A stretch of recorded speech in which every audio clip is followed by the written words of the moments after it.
Depuis 2013, la région des Grands Lacs en Afrique, ce qui comprend la RDC, l'Ouganda, le Rwanda, le Burundi, la Tanzanie, était en paix. Tout a basculé après que Tshisekedi est devenu président de la RDC. À partir de fin 2021, quand le président Tshisekedi a décidé d'amener la guerre dans la région.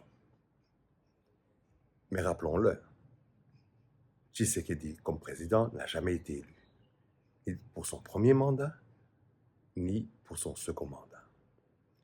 Et tout le monde le sait. Tout le monde le sait. Bonjour, Monsieur Perelman.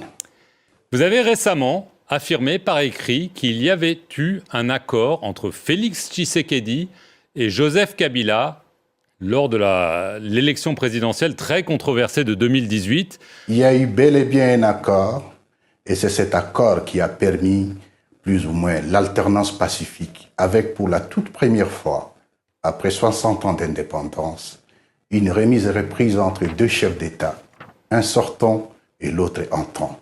Je confirme qu'il y a eu bel et bien accord avant la publication des résultats. L'accord était, en fait, la circonstance de 2018 est une circonstance exceptionnelle où, pour la toute première fois, on n'avait jamais eu une passation des pouvoirs. Et c'est la gestion de cette circonstance exceptionnelle où il y avait la conjugaison de plusieurs intérêts. Les intérêts de ceux qui étaient avec les différents candidats, les intérêts de la communauté internationale, mais ce qu'on a souvent oublié, les intérêts des forces de sécurité et de l'ordre. Bien entendu, la CENI devait jouer un rôle pour la paix, pour la passation pacifique du pouvoir. Et le fait qu'il n'ait pas été élu est un secret de polichinelle, tout le monde le sait. Même les politiciens en Europe le savent. Certainement en Belgique, on le sait. Alors on se demande pourquoi une certaine classe politique, notamment en Belgique, est d'accord de soutenir et en plus de surcroît, nommer un bouc émissaire qui arrange le président Tshisekedi. Et au-delà de nommer un bouc émissaire, de faire une totale désinformation de ce qui se passe vraiment à l'est du Congo. Pourquoi ? Tension que l'on connaît notamment à l'est du Congo et qui fait face à des exactions qui sont innommables, à des violences qui sont totalement condamnables. Vous savez que la Belgique a condamné l'attitude rwandaise et continue de le faire, estimant qu'elle pratique une ingérence qui n'est pas acceptable. Et nous l'avons fait non pas parce que nous sommes contre les Rwandais, nous avons à l'égard de l'autorité rwandaise énormément de respect. Vous conclurez avec moi que c'est assez difficile à le croire, non ?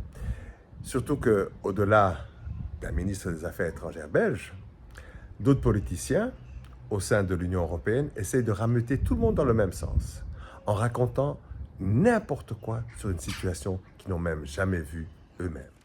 On est tous ici parce qu'on connaît très bien la situation en RDC depuis la prise de Goma en janvier de cette année. Et la situation est horrible. Nous avons demandé de renforcer les sanctions. Nous demandons de suspendre immédiatement le protocole d'accord avec le Rwanda sur les matières premières. Alors que d'autres personnalités, comme des journalistes ou Alain Destex, ancien sénateur, journalistes Chris Michel, Hubert Leclerc, ont été sur place et ont raconté une autre histoire, une histoire complètement différente. Alors moi, ce que j'ai trouvé, c'est que Goma était étrangement normal. Si vous voulez, en Europe, vous avez l'impression que Goma est à feu et à sang, que la vie est sous occupation militaire. C'est pas du tout le cas. La vie est normale. Il y a très peu de présence policière et militaire.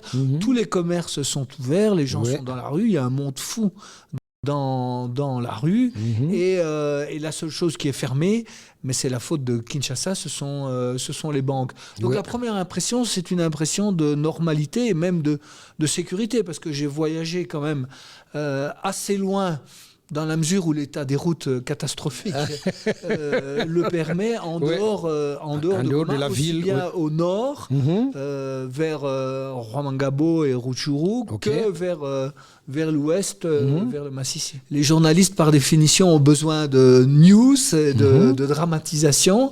Et donc, forcément, la prise d'une ville comme Goma ou comme Bukavu, c'est pas quand même quelque chose qui arrive tous les jours.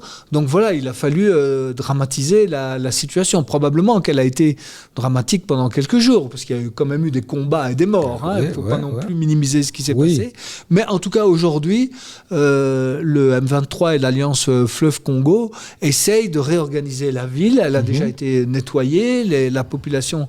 Ils font du salongo à Goma et à Bukavu d'ailleurs. Ils font du travail communautaire. Oui, on appelle ça salongo. Salongo, oui. Ici, dans la langue locale. Au Rwanda, c'est Umuganda. Oui, Umuganda une fois par mois.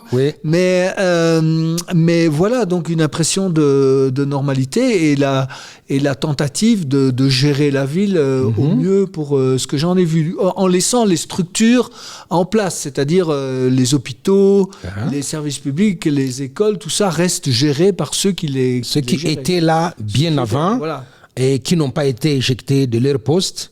Non, absolument pas. J'ai visité par exemple l'hôpital provincial du Nord Kivu et c'est les médecins, la direction, tout le monde est en place et l'hôpital fonctionne normalement. Cette classe politique belge n'a certainement pas les intérêts de la Belgique à cœur, et certainement pas non plus ceux de l'Europe. Le Congo fait tourner la tête à pas mal de gens, ça ne date pas d'aujourd'hui, c'était déjà depuis 1885, et on en est toujours là pour certaines personnes qui n'ont pas vu le temps bouger. Le Rwanda, lui, en attendant, c'est clair, c'est un pays d'avenir.